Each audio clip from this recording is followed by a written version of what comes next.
Hello friends, आपल्या सर्वांची आवडती मालिका वचन दिले तू मला या मालिकेच्या आजच्या शुक्रवार 23 जानेवारीच्या एपिसोडमध्ये एक खूप भारी ट्विस्ट आला आहे. आपल्या सर्वांना माहिती आहे की ऊर्जाच्या घरची परिस्थिती ठीक नाही आहे आणि ऊर्जाला केससुद्धा मिळत नाही आणि ॲफिडेविटची कामंसुद्धा मिळत नाही आहे आणि हर्षवर्धनने एक खूप मोठा गेम खेळला आहे. ऊर्जाला कायमचंच आयुष्यातून उठवायचं, तिची वकिलीच बंद करायची, यासाठी त्याने सगळ्या वकिलांना सांगून ठेवलं आहे की ऊर्जाला कोणतीही ॲफिडेविटची कामं देऊ नका. त्यामुळे ऊर्जाला कामच मिळत नव्हतं. पण त्याच वेळेस हर्षवर्धनच्या ऑफिसमध्ये एका खूप मोठ्या केससाठी एका दिवसात चक्क 200 ॲफिडेविट बनवायचे होते. त्यामुळे ॲफिडेविट बनवण्यासाठी त्यांना एका अशा व्यक्तीची गरज होती जो एका रात्रीत जास्तीत जास्त ॲफिडेविट बनवू शकेल. आणि ही गोष्ट शौर्याने ऐकली आणि मग चक्क शौर्याने हर्षवर्धनच्या ऑफिसमधील कामच ऊर्जाला दिलंय आणि ऊर्जाला 50 ॲफिडेविट बनवायला सांगितलेत, ज्यासाठी तिला 12 ते 13 हजार रुपये मिळणार आहेत आणि तिच्या सगळ्या अडचणी दूर होणार आहेत. म्हणून ऊर्जा खूप खुश झाली आहे. मग हे सगळं घडलं तरी कसं, हे जाणून घेण्यासाठी हा व्हिडिओ शेवटपर्यंत नक्की पहा. तर फ्रेंड्स, आजच्या एपिसोडच्या सुरुवातीलाच ऊर्जा इन्स्पेक्टर गुळगुत्तेला विचारते, साहेब, मी तुमच्यावर विश्वास ठेवू शकते ना? इन्स्पेक्टर गुळगुत्ते म्हणतो, तुमच्याकडे दुसरा पर्यायच नाहीये, तुम्हाला माझ्यावर विश्वास ठेवावाच लागेल. कारण तुम्ही पाहिलंत ना, जर तुम्ही एकट्या असाल तर समोरची माणसं तुम्हाला चिरडून टाकतील आणि जर मी तुमच्याबरोबर असेल ना, तर कमीत कमी तुमचे जिंकण्याचे चान्सेस तरी तयार होतील. ऊर्जा म्हणते, साहेब, असं असेल ना तर मी व्हिडिओ किंवा मग साक्ष जे असेल ते शोधून काढेल आणि तुम्हाला ते आणून देईल, पण तुम्ही माझी साथ नक्की द्या. इन्स्पेक्टर गुळगुत्ते म्हणतो, तुम्ही त्याची काळजी बिलकुल करू नका. ऊर्जा तेथून निघून जाते. त्यानंतर गुळगुत्ते त्याच्या जागेवर बसतो आणि ते पाकिट बाहेर काढतो, जे पाकिट त्याला हर्षवर्धनच्या असोसिएटने भजनने दिलेलं असतं, ज्यामध्ये पैसे असतात. मग या गुळगुत्तेचा प्लॅन नेमका आहे तरी काय? तो कोणाच्या बाजूने? तो हर्षवर्धनच्या बाजूने आहे की तो ऊर्जाच्या बाजूने? हेच कळायला मार्ग नाहीये. तर इकडे दिव्या आईसाहेबांनी सांगितल्यानंतर आपल्या गळ्यातील हार विजयाच्या हातामध्ये ठेवते. त्यामुळे विजयाला खूप आनंद होतो. विजया दिव्याला चांगलं टशन दाखवते. तर दिव्या मात्र खूप दुःखी होते आणि आईसाहेबांना टोमणा देते, या घरात कुणीच माझं नाहीये, कुणीच माझ्यावर प्रेम करत नाही, मी या घरात एकटी पडलीये, असं म्हणून दिव्या तिच्या रूममध्ये निघून जाते. तेव्हा विजया आईसाहेबांना म्हणते, पाहिलं का आईसाहेब, ही मुलगी कशी वागतीये? काय म्हणाली ती? मी तिला एकही दागिना दिला नाही, पण तुम्हाला सुद्धा माहिती आहे ती माझ्या मनाविरुद्ध या घरात लग्न करून आली, तरीसुद्धा मी तिला किती दागिने दिले आणि तरीसुद्धा ती असं खोटं बोलतीये. तर आईसाहेब या विजयाला समजावून सांगतात, विजया, तू तिला टोमणे देतेस, तिचा रागराग करते, तिची लायकी काढतेस आणि तू जोपर्यंत हे करणं थांबवणार नाही ना, तोपर्यंत ती अशीच वागणार, बंडखोर होणार. तर विजया म्हणते, म्हणजे शेवटी चूक माझीच, मी कितीही केलं तरी तुम्ही मलाच नावं ठेवणार. ती माझ्या मनाविरुद्ध या घरात आली, तरीसुद्धा मी तिला इतके दागिने दिले, तिचे लाड केले, तरी तुम्ही मलाच चुकीचं म्हणताय का? आईसाहेब चिडून म्हणतात, बस झालं विजया, आता हा विषय येथेच संपव. आणि आईसाहेब त्यांच्या रूममध्ये निघून जातात. तेव्हा शैलजा आणि विजया या दोघी खूप चिडलेल्या असतात. दुसऱ्या दिवशी सकाळी ऊर्जा कोर्टात पोहोचते.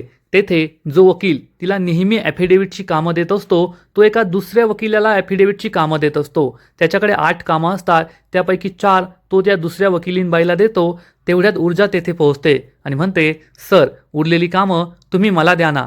तर हा वकील म्हणतो, नाही ऊर्जा, ही कामं तुला देता येणार नाहीये, कारण ही कामं खूप किचकट आहे. तर ऊर्जा विचारते, सर, तुम्हाला माहिती आहे ना, दरवेळेस तुम्ही मलाच काम देता, मी किचकट कामं करू शकते, माझ्याकडे सगळे फॉर्मॅट तयार आहेत आणि माझा टायपिंगचा स्पीड हा दुसऱ्यांपेक्षा डबल आहे. तुम्ही मला काम याआधी देत आलाय, मग आता तुम्ही मला काम का नाही देत आहात? तेव्हा ऊर्जाला हा वकील काहीच उत्तर देत नाही. ऊर्जा म्हणते, मला कळतच नाहीये, सगळे माझ्याशी असं का वागताय? आधी जेव्हा मी पद्माची केस हातात घेतली तेव्हा तर सगळ्यांनी माझा उत्साह वाढवला, पण आता मी पहिली हिअरिंग हरले तर कुणीही माझ्याशी नीट बोलत नाहीये, मला साधी ओळख देत नाहीये आणि आता तुम्ही सुद्धा मला ॲफिडेविटची कामं देत नाही आहात. तेव्हा हा वकील ऊर्जाला सांगतो, ऊर्जा, तू हर्षवर्धन जहागीरदाराविरुद्ध केस लढलीये, त्यांच्याविरुद्ध केस उभं करण्याची आमची हिंमत नाहीये आणि तू त्यांच्याविरुद्ध केस लढली आणि त्यांनी सांगितल्याप्रमाणेच मी वागतोय. हे ऐकून ऊर्जाला मोठा धक्काच बसतो. ऊर्जा म्हणते, आत्ता माझ्या लक्षात आलं सर, यात तुमची काहीच चूक नाहीये. माझ्या बाबांबरोबर हर्षवर्धनने जे केलं ना तेच तो आता माझ्याबरोबर करतोय. माझ्या बाबांना सुद्धा त्याने अशीच कामं मिळू दिली नाही. त्यांचं मनोबल खच्चीकरण केलं, त्यांची वकिली बंद केली आणि आता तो माझ्याबरोबर सुद्धा हेच करतोय. पण मी हार मानणार नाहीये. ठीक आहे, तुम्ही मला काम देऊ नका, काही फरक पडत नाही. हा वकील काहीच बोलत नाही आणि तेथून निघून जातो. ऊर्जाला खूप वाईट वाटतं. मला माझ्या कोणत्याच चुकीची शिक्षा मिळतीये. मी बिचाऱ्या पद्माला न्याय मिळवून देण्याचा प्रयत्न केला, ही माझी चूक झाली का? गरिबावर अन्याय झाला, त्याची मी साथ दिली, ही माझी चूक झाली का? हा प्रश्न ऊर्जाला पडलेला असतो. तर इकडे शैलजा विजयाला म्हणते, वहिनी पाहिलत का किती माज आलाय त्या दिव्याला? ती दिव्या खूप माजलीये.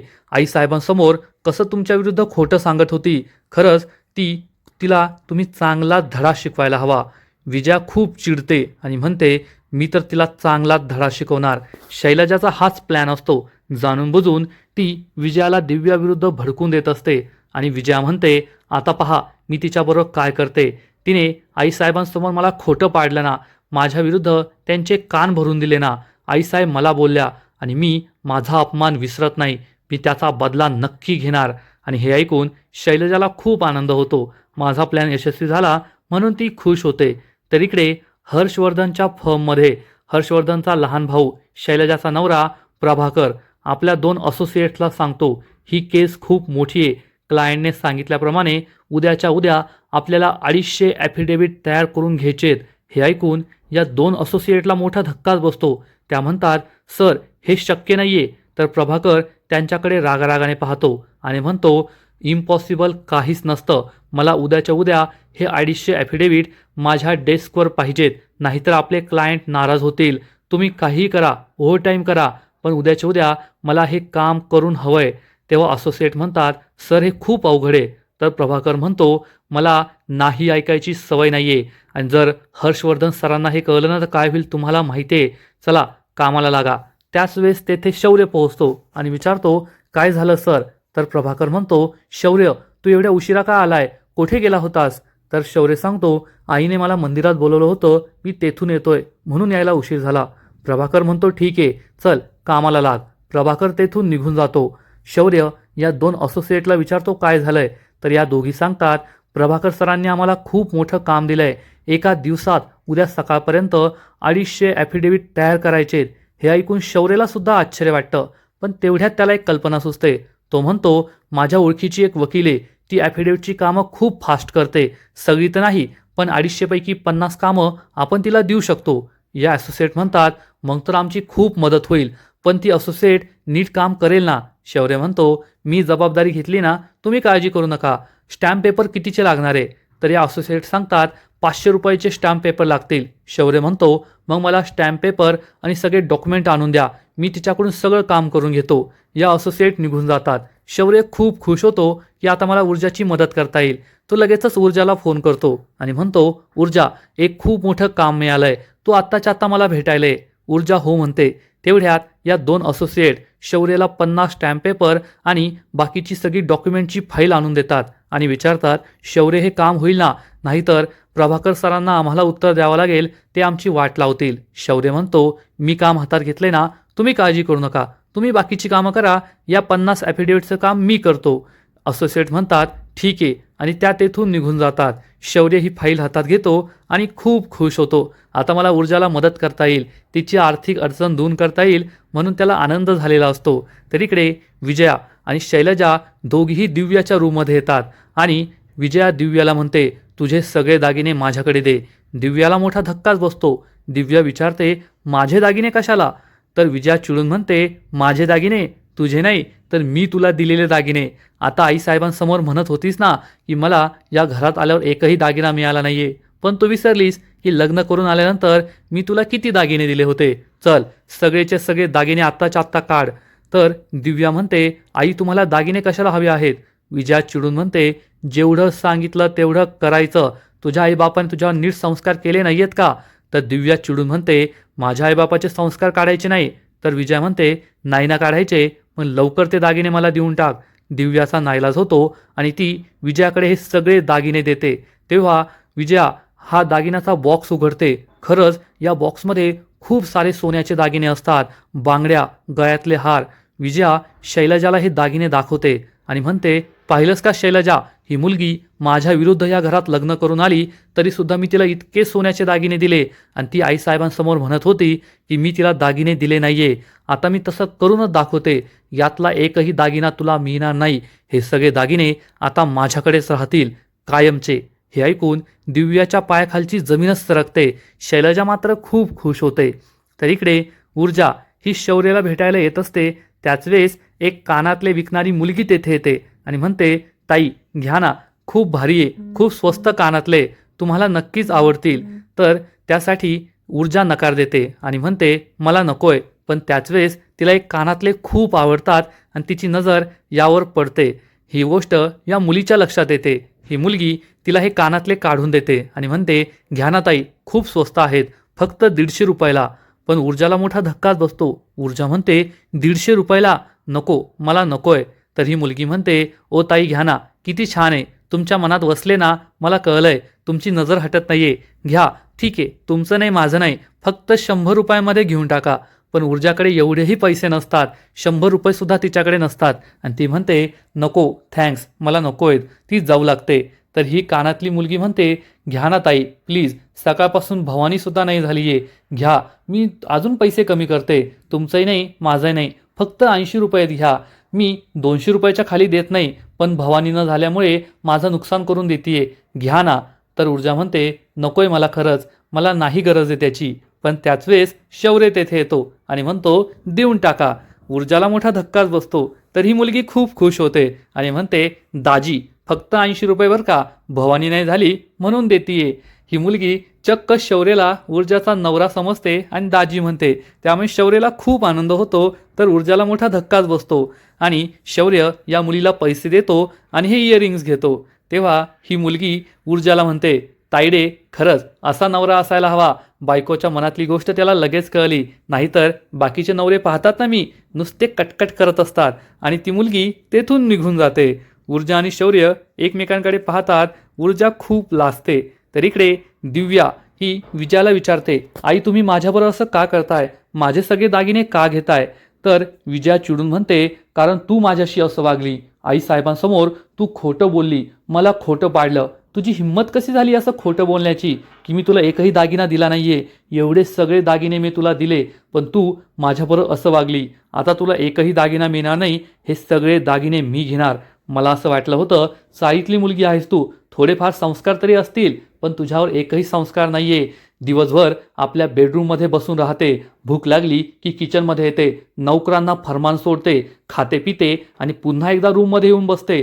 तुझ्याशी लग्न केल्यानंतर माझा मुलगा हसायचं विसरलाय. मला वाटलं होतं तुमचं एकमेकांवर प्रेम आहे, माझा मुलगा खुश राहील तर मी खुश राहील, पण तू माझ्या मुलाला सुद्धा आनंदी ठेवलं नाहीये आणि माझ्या मुलाचं आयुष्य नरक बनवून ठेवलंय. त्यामुळे आता तुला हे दागिने मिळणार नाही. हे ऐकून दिव्याला मोठा धक्काच बसतो. शैलजा खूप खुश होते. तर इकडे ऊर्जा ही शौर्यला म्हणते, शौर्य कशाला घेतले ते इयरिंग्स, मला नकोय. तर शौर्य म्हणतो, तुला आवडले होते ना, माझ्याकडून गिफ्ट म्हणून घे. पण ऊर्जा त्यासाठी नकार देते आणि म्हणते, मला नकोय. शौर्य म्हणतो, ठीक आहे बाई, गिफ्ट नको, तू आत्ता घे, नंतर मला पैसे दे. पण ऊर्जा त्यासाठी नकार देते आणि म्हणते, शौर्य तुला माहिती ना माझ्याकडे पैसे नाहीये, कशाला माझ्यासाठी हे गिफ्ट घेतलंस? तर शौर्य म्हणतो, तुझ्याकडे पैसे येतील ना अशी माझ्याकडे एक आयडिया आहे. असं म्हणून तो ऊर्जाला म्हणतो, हे घे 50 ॲफिडेविट, प्रत्येक ॲफिडेविटचे तुला 250 रुपये मिळतील, म्हणजे टोटल 12,500 रुपये. हे ऐकून ऊर्जाला आनंदाचा धक्काच बसतो. तिच्या चेहऱ्यावर जे टेन्शन असतं ते दूर पळून जातं आणि ती खूप खुश होते. ती शौर्याला विचारते, एवढं मोठं काम तुला कसं मिळालं? तर शौर्य म्हणतो, प्रश्न नाही विचारायचे, काम होईल की नाही ते सांग, उद्या सकाळपर्यंत हवेत. तर ऊर्जा सांगते, हो नक्की होईल, आज संध्याकाळी मी बसले ना तर सकाळपर्यंत नक्की होऊन जाईल. शौर्य म्हणतो, मीही तुला मदत करू शकतो. तर ऊर्जा म्हणते, नाही नाही तू नको मदत करू, हे काम मीच करणार आहे. ऊर्जा खूप खुश होते. एवढ्या पैशामध्ये माझ्या डोक्यावरचा कर्जाचा डोंगर नक्कीच हलका होईल, सगळ्या अडचणी दूर होतील, असा विचार ती करते आणि तिचा आनंद पाहून शौर्यसुद्धा खूप खुश होतो. तर इकडे दिव्या आपले दागिने परत घेण्याचा प्रयत्न करते, पण विजया तिला दागिनेच परत देत नाही आणि म्हणते, आता विसर, हे दागिने तुला परत कधीच मिळणार नाहीये. तर दिव्या म्हणते, आई हे माझं स्त्रीधन आहे, तुम्ही असं का करताय? तर विजया म्हणते, ही तुझ्या पापांची शिक्षा आहे, तू माझ्याबरोबर जे चुकीचं वागली आहे ना, माझ्या मुलाबरोबर जे चुकीचं वागतीये त्याचं तुला असंच फळ मिळालं पाहिजे. आणि विजया हे सगळे दागिने घेऊन तेथून निघून जाते. दिव्या तेथेच रडत बसते. शैलजा तिच्याकडे पाहते आणि विचार करते, मला वाटलं होतं ही चाळीतली सुनबाई भांडण करेल, आरडाओरडा करेल, पण ही तर मूळूमूळू रडत बसली. पण मला ही आग विझू द्यायची नाहीये. मला या आगीवर फुंकर घालावी लागेल आणि आगीचा भडका झाल्यावर खूप मजा येईल असा विचार करून शैलजा विजया आणि दिव्यामध्ये आणखीन भांडण लावून द्यायचं ठरवते. पण दिव्या मात्र रडत बसलेली असते. तर इकडे ऊर्जा ही शौर्यला विचारते, एवढं मोठं काम आहे पण त्याचे पैसे लगेच भेटतील ना? तर शौर्य म्हणतो, त्याची तू काळजी करू नको, ती गॅरंटी माझी. तुला लगेच पैसे मिळतील आणि चांगलं काम केलं ना तर नेहमी तुला अशी कामं मिळत राहतील. ऊर्जाला खूप आनंद होतो आणि ऊर्जा म्हणते, खरंच तू माझं खूप मोठं काम केलंय शौर्य. तेवढ्यात एक मेकॅनिक तेथून जात असतो. ऊर्जा त्याला म्हणते, ओ केयूर भाई, तुम्हाला ते पार्ट भेटला की नाही? तर हा केयूर भाई सांगतो, नाही ना मॅडम, अख्खी मुंबई पालथी घातली पण तो पार्ट मिळतच नाहीये. तर ऊर्जा म्हणते, प्लीज शोधा, तो पार्ट माझ्यासाठी खूप महत्त्वाचा आहे. तर हा माणूस हो म्हणून तेथून निघून जातो. शौर्य विचारतो, ऊर्जा कसला पार्ट? तर ऊर्जा म्हणते, काही नाही, तो विषय सोडून दे, पण शौर्य खरंच तू माझी खूप मदत केली आहे. शौर्य तिला म्हणतो, आता तरी हे गिफ्ट घेशील ना माझ्याकडून? तर ऊर्जा म्हणते, हो नक्की घेईल. आणि ऊर्जा हे गिफ्ट घेते, तेथून निघून जाते. शौर्य तिच्याकडे पाहतच राहतो. बॅकग्राऊंडमध्ये वचन दिले तू मला या मालिकेचं टायटल सॉन्ग सुरू असतं आणि खरंच हे गाणं खूप भारी आहे.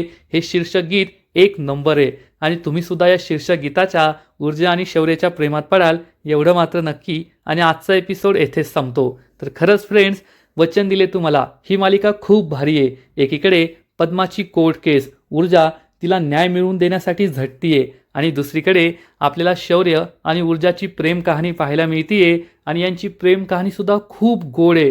शौर्य तर सगळ्यांचीच मनं जिंकतोय एवढं मात्र नक्की. आजचा एपिसोड तर भारी होता, पण या मालिकेचा पुढील एपिसोड आणखीन भारी असणार आहे. आणखीन मोठा ट्विस्ट या मालिकेमध्ये येणार आहे. मग नेमकं घडणार तरी काय? तर फ्रेंड्स, जसं विजयाने दिव्याचे सगळे दागिने काढून घेतलेत आणि आता दिव्या ही चक्क गांधीगिरी करणार आहे. दिव्या असं काहीतरी करणार आहे ज्यामुळे तिला तिचे दागिने परत मिळतील आणि विजयाची पुरती वाट लागणार आहे. मग असं नेमकं घडणार तरी काय? तर फ्रेंड्स, पुढील एपिसोडमध्ये आपण पाहू की रात्रीच्या वेळेस जेव्हा आईसाहेब, हर्षवर्धन, आदित्य, विजया हे सगळे जेवणाच्या टेबलवर जेवण करायला बसलेले असतील तेव्हा दिव्या एक एक करून आपल्या हातातल्या सगळ्या बांगड्या, गळ्यातलं मंगळसूत्र, अंगठ्या हे सगळं टेबलवर काढून ठेवेल आणि हे पाहून आईसाहेब, हर्षवर्धन, आदित्य यांना आश्चर्याचा धक्काच बसणार आणि ते विचारतील, हे सगळं काय करतेस तू दिव्या? तर दिव्या सांगेल, आईसाहेब, बाबा, आज सकाळी आईंनी मला दिलेले सगळे दागिने परत घेऊन टाकले. मग हे दागिने तरी कशाला ठेवायचे? शेवटी या बांगड्या, गळ्यातलं मंगळसूत्र, अंगठ्या हे सगळं मला आईंनीच दिलंय ना. मग ते सगळं घेतलं, मग हे सगळं परत घेऊन टाका. आणि हे ऐकून आईसाहेब आणि हर्षवर्धनला जबर धक्काच बसेल. त्यांना खूप राग येईल आणि ते विजयाकडे पाहू लागतील. विजयाला समजेल की आता हिने आपली वाट लावली आहे आणि हर्षवर्धन, आईसाहेब आपल्यावर खूप चिडणार आहेत. त्यामुळे ती दिव्याकडे पाहतच राहील की या मुलीने खरंच गांधीगिरी केली आहे आणि आपल्याला अडकवलंय. आणि त्यानंतर आईसाहेब नक्कीच विजयावर चिडतील आणि दिव्याचे सगळे दागिने तिला परत द्यायला सांगतील एवढं मात्र नक्की. म्हणजे विजयाला कळून चुकलंय की घी अगर सीधी उंगली से नहीं निकलता तो उंगली टेढ़ी करनी पड़ती है. आणि तिने अगदी तसंच केलंय. आणि तिची बहीण ऊर्जा मात्र पैसाठी महागली आहे एवढं मात्र नक्की. ऊर्जा या 50 ॲफिडेव्हिटचं काम करेल आणि त्यानंतर शौर्य तिला त्याचे पैसेसुद्धा देऊन टाकेल. त्यामुळे ऊर्जाला खूप आनंद होईल आणि ऊर्जा म्हणेल, शौर्य, तू जर मला अशीच कामं आणून दिली ना तर खूप छान होईल. आणि शौर्य तिला म्हणणार, ठीक आहे मॅडम, आणि काल मी तुम्हाला जे गिफ्ट दिले ना ते गिफ्ट तुम्ही कानात घातलं ना तर तुम्ही खूप छान दिसाल. तेवढी माझी इच्छा पूर्ण करा. आणि ऊर्जा हो म्हणेल. तिलासुद्धा खूप आनंद होईल. हे दोघे एकमेकांकडे पाहून स्माईल करतील. म्हणजे हळूहळू ऊर्जाला सुद्धा कळणार आहे की शौर्य तिच्या प्रेमात पडलाय. खरं सांगायचं तर शौर्यचं तिच्या प्रेमात पडलाय. आणि ऊर्जा आहेच तितकी सुंदर, पण शौर्यसुद्धा खूप छान मुलगा आहे. आपल्या वडिलांच्या विरोधात जाऊन तो ऊर्जाला मदत करतोय आणि ऊर्जाची आर्थिक अडचणसुद्धा दूर करतोय. मग ऊर्जाने सुद्धा त्याच्या प्रेमात पडायला काहीच हरकत नाही आहे. आणि दिवसेंदिवस ही मालिका खूप इंटरेस्टिंग होत चालली आहे. एकीकडे ऊर्जा ही पद्माच्या केसमध्ये नवीन नवीन पुरावे शोधणार आहे. त्याचबरोबर तिला आपलं घरसुद्धा चालवायचं आहे. तिच्या डोक्यावर कर्जाचा डोंगर आहे. घर खर्च चालवणं सुद्धा खूप महत्त्वाचं आहे आणि त्यामध्ये शौर्य तिला मदत करतोय. आणि हे सगळं होत असताना या दोघांची प्रेम कहाणीसुद्धा बहरत जाणार आहे हे मात्र नक्की. ऊर्जा आणि शौर्याची प्रेम कहाणी खूप भारी चालली आहे. तर फ्रेंड्स, तुम्हाला सुद्धा वचन दिले तू मला ही मालिका आवडते ना? या मालिकेतलं कोणतं कॅरेक्टर तुमचं फेवरेट आहे? हर्षवर्धनचं, ऊर्जाचं की शौर्याचं? नक्कीच कमेंट करून सांगा. आणि पुढे जाऊन जेव्हा ऊर्जाला समजेल की हर्षवर्धनचा मुलगा शौर्य आहे आणि तो आपल्याशी खोटं बोललाय, तेव्हा नक्कीच या दोघांच्या नात्यामध्ये दरी निर्माण होईल. पण या दरीला पार करून दोघे नक्कीच एकत्र येतील हेही खरं. तर फ्रेंड्स, तुम्हाला सुद्धा वचन दिले तू मला ही मालिका आवडते ना? नक्कीच कमेंट करून सांगा. आणि या मालिकेचे असेच नवीन नवीन अपडेट्स सर्वात आधी जाणून घेण्यासाठी व्हिडिओला लाईक करा, शेअर करा, चॅनलला सबस्क्राईब करून बेल आयकॉनवर क्लिक करा. म्हणजे या मालिकेचे नवीन नवीन एपिसोड तुम्हाला सर्वात आधी पाहायला मिळतील. खूप खूप खूप धन्यवाद.